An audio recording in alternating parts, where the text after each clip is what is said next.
Went through just different areas that we could think about that can help optimize our session. So I was thinking about like the setup, whether you're using like a phone or, a computer or an iPad, you can even, sync your phone or your iPad to your TV to have a bigger screen for your child, which I think can be more motivating, or if there's like a vision impairment that you're considering too.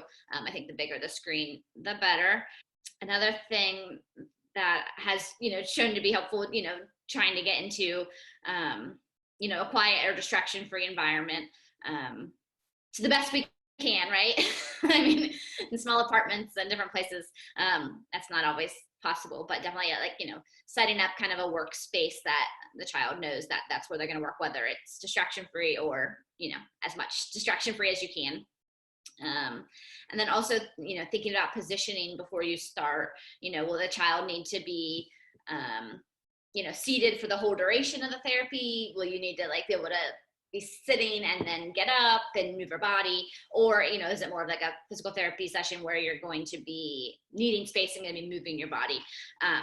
So if you're sitting, if you have any special positioning equipment that, helps some stability and helps, if someone has a wheelchair at home that may not use often in the home, but still gives them optimal positioning, it could be useful to pull out for teletherapy, especially with the tray, have the screen right there. So just think about different things like that. Also if you're working on like feeding, going ahead and getting in the high chair or the seat, at the table, depending on what you're working on and how old the person is.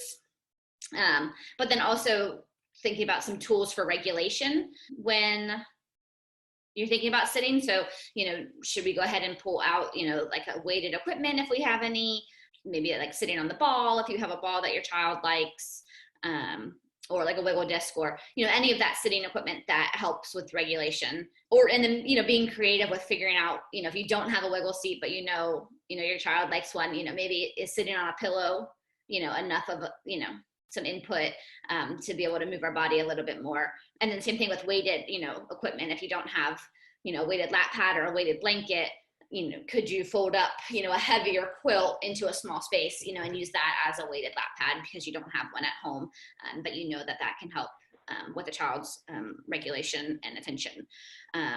So those are some ideas for, some at-home sensory equipment. We constantly are seeking movement, or vestibular input. And so, if a child might be sitting for, 5 minutes, but then they need more movement, instead of staying in their seat and just seeking the movement by maybe rocking or doing something different, might get up and run across the room, which, in certain environments is not desirable. At home though too, if that's fine with with you, and that's that can also, that's also fine too, but to help kind of that sustained attention. So the wiggle seat just provides an opportunity to stay in your spot and get some movement within kind of a confined space. So you can rock on it, you can go forward, back, side, side. It also activates our core when we sit on a wiggle seat. And we know that when we're actively using our muscles, we're actually able to focus and attend better. So with that core activation comes sustained attention as well. Yeah, so but like I said, there's things that, and then the weighted lap pad, that targets our proprioceptive system, which is the input that we get through our muscles and our joints, which we also get while riding horses. And that is what I call like our feel-good sense, all the deep pressure, that kids may get, crashing, bumping, running, jumping, squishing, burrowing in pillows, and that we get to, yoga, massages, running, and makes everybody feel good. And that's really, I think, the biggest piece to self-regulation. So weighted equipment gets that, gives us some deep pressure into our joints and our muscles. And like I said, if you don't have weighted equipment at home, I think you could, look for heavy quilts, a jacket that's maybe too big, and depending on how, how much your child weighs, you know, adding soup cans to a jacket or a sweater, you know, just to give some deep pressure, whether that be specifically during therapy sessions or, you know, in general, going for a walk with a little extra weight, putting a backpack on to go for a walk. When we talk about weighted equipment, we definitely don't want to go more than 10% of the child's weight. If the child weighs 50 pounds, you don't want to do more than 5 pounds.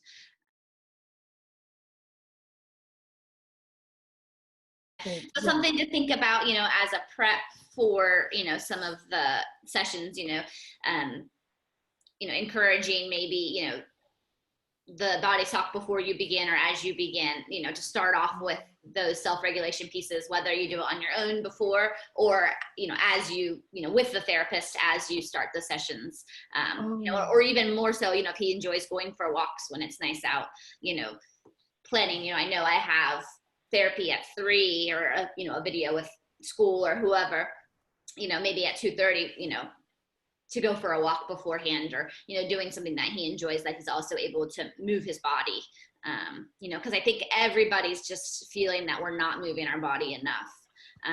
You know, I've been saying to my families that, like, I don't think anybody's like sensory cup is getting full. You know, as far as, you know, our sensory seekers, like, you know, they're not riding horses, they're not playing on the playground, you know, we're not doing all of these things that we're used to kind of filling our sensory cup up with.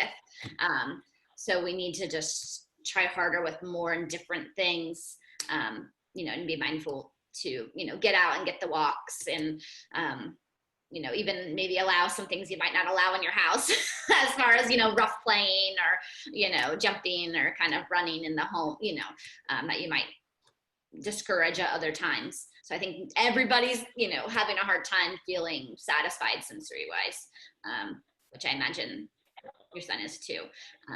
I didn't have my therapy ball, so I mean, I just blew up my exercise ball. I had bought a new one and blew it up yesterday. And then right now my knees are on that.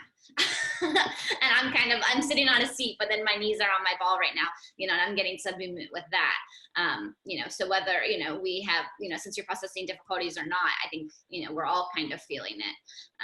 You know, and then people with sensory processing difficulties, you know, are feeling it, you know, in the more extreme way, you know, and that's something to problem solve with your OT too, you know, like things that you've tried and things that you haven't tried. And, you know, she knows that he likes it this way, so maybe try, you know, giving some pressure this way or, you know, so to, you know, I think taking advantage of your therapists at this point for more than just like the functional task that you're doing, the functional task of shoe tying, you know, I think really taking advantage of them, you know, he's really been hanging upside down more than usual, you know, what can we do to, you know, get that input, you know, or, you know, my child is, you know, started hitting his head again, you know, what can we do? You know, just examples of that, you know, and taking the time, you know, it might seem like you're taking away from the functional activity. Okay, we're practicing shoe tying, but I think to problem solve with your therapists right now about the struggles that you're having daily, you know, my child's having a hard time with this ADL or, you know, activity of daily living, like you can actually go show them the space where they brush their teeth. You know, you can take the video, you know, and say like, you know, they're not doing well in this environment, you know, here's to take a look, you know, what can we change? What can we do? You know, and problem solve through that. And they'll be able to see your home and see, you know, actually how it's, you know, what it looks like and how it's done, or, you know, your kitchen table, you know, he's not sitting at the table. You know, here's what it looks like. Here's what he looks like at our table. You know, I know he sits at school, but he won't sit here, you know, and then they can maybe see, oh, his feet aren't on the ground, or, you know, just different things like that, and give specific tips to your home and what you're doing. I think that people are a little bit afraid to like go off script sometimes. So I'm like, okay, we're doing this and then we do this. But, you know, let the therapist know that there's some things that, you know, you want to problem solve. I think that's like maybe a hidden blessing, you know, in all of this, that, you know, they will get to see your home environment if you show them and let them in on that, to help you through some things at home. You know, OT sometimes and other therapy, you know, sometimes can be, you know, okay, we're working on this functional task, okay, this tracing, but right now, you know, our habits, routines, and roles are really, you know, AWire, and everyone needs help with them. You know, And so I think, and I think as OTs, we have some special, enhanced training in that, and have ways to problem solve and look at them in different ways. So I think those are good topics to bring up too, if you're struggling, for yourself, for your family, for your child. Because if you feel like you're struggling in your routine, you're not going to be able to help your child have a good routine. So, really focus it on your routine first, and then supporting your child's routine. And role, we all have new roles in this time too at home. It looks a lot different. And so to figure out what those roles are, and new habits. You have 2 30-minute sessions a week. Think of one as like a time we're really going to focus on the child doing these functional tasks and working these goals, and then the other time, to chat for a while and discuss those problems or challenges. Oh, one other thing I found that is super helpful for myself, and I think for some of the families I'm serving, is like my supplies.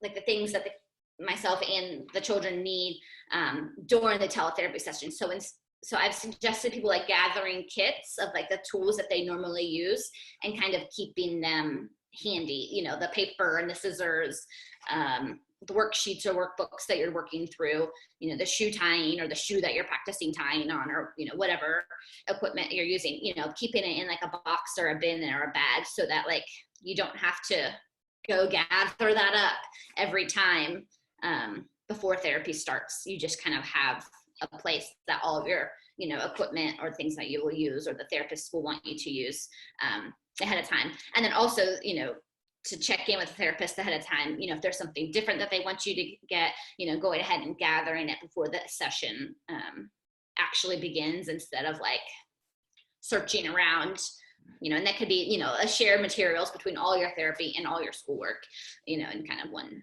area.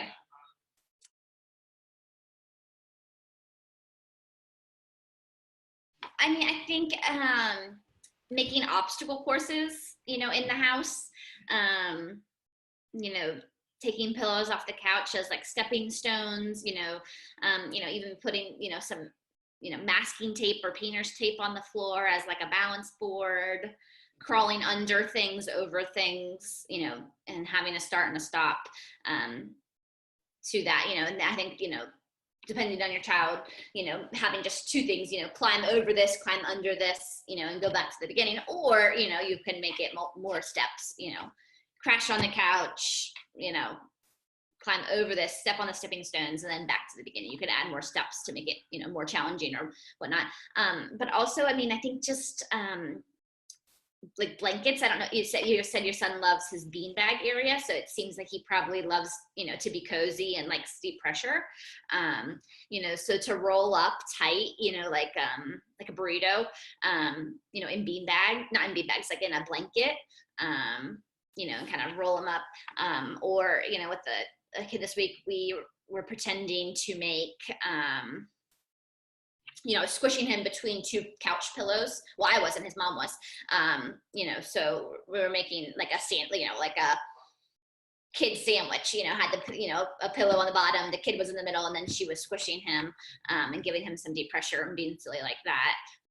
If you have an office chair, like a desk chair, that can be a way to get some vestibular input. You could like a desk, you could spin in the desk chair, and you could even kind of rock it forward and backward too. It doesn't rock, but, sliding it, that linear input forward, back, is a calming input. If you have a rocking chair in your house, that's super calming. If someone goes to the store and things need carried up, carrying like the gallon of milk or the thing of laundry detergent, that's good heavy work. I also think we can't forget about our mouth, right, as a good sensory tool. So, I don't know if he's a seeker or a avoider or both in his mouth. We use our mouth to self-regulate. So icy things, cold things, popsicles, crunchy things, chewy things, straws with, thicker liquids or smoothies, to get that input, or, just an electric toothbrush if he really likes that. That's a great way to get some good input during teeth brushing time and not. Sometimes I use electric toothbrushes kind of almost like if you've ever used a Z-Vibe. You know, not everybody has a Z-Vibe, but an electric toothbrush is basically, you know, a Z-Vibe with bristles. They say like the proprioceptive input, that deep pressure, you know, typically lasts, you know, 90 minutes to 2 hours. So you really, if you were really going to follow a strict sensory diet, which I don't think you need to feel the pressure to do right now, but thinking about getting some sort of, you know, input to your joints and muscles, you know, every 2 hours. And then that vestibular input, that movement that we get in our inner ear, you know, they say that lasts about 4 hours, you know, so going for a walk or, you know, getting in the chair and, you know, rolling around the floor or, you know, taking a break just to move your body around the apartment, you know, at least every 4 hours.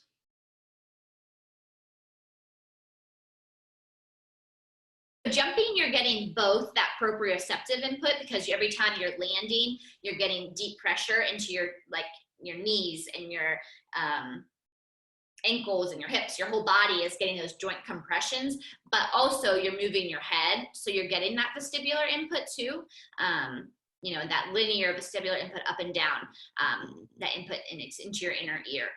Whereas spinning or like gliding in the chair, that would just be that vestibular input, that movement sense.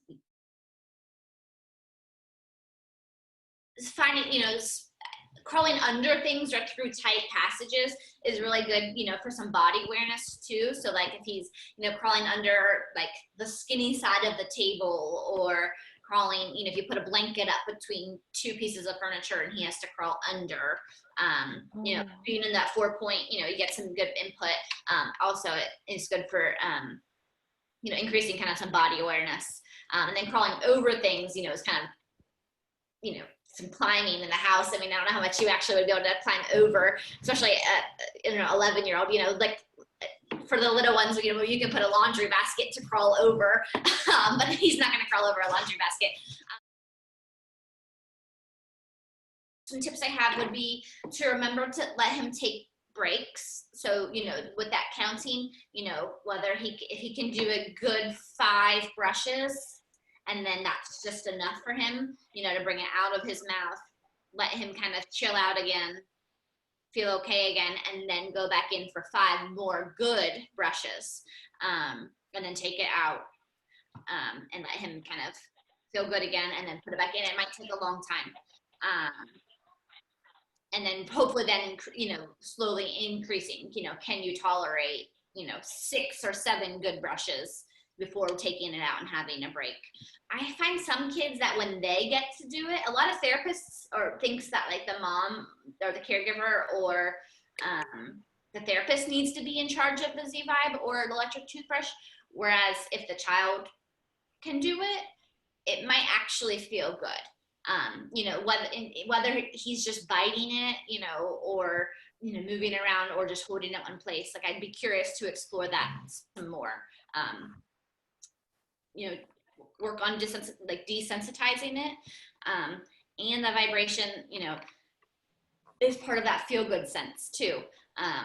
So you can kind of tolerate that light touch in your mouth because I'm getting some deep pressure in my mouth at the same time. It also, I mean, if you don't have, you know, a visual schedule just of like teeth brushing, you know, backs, top, back, bottom, you know, other side, back, top, back, bottom, you know, fronts, you know, top, fronts, bottom, you know, to let him know, you know, where he's at. You know, you only need, you know, depending on where he's at, you know, you only need to do 5 here, and then you can move on to the next one, to know kind of how much longer he has to do it.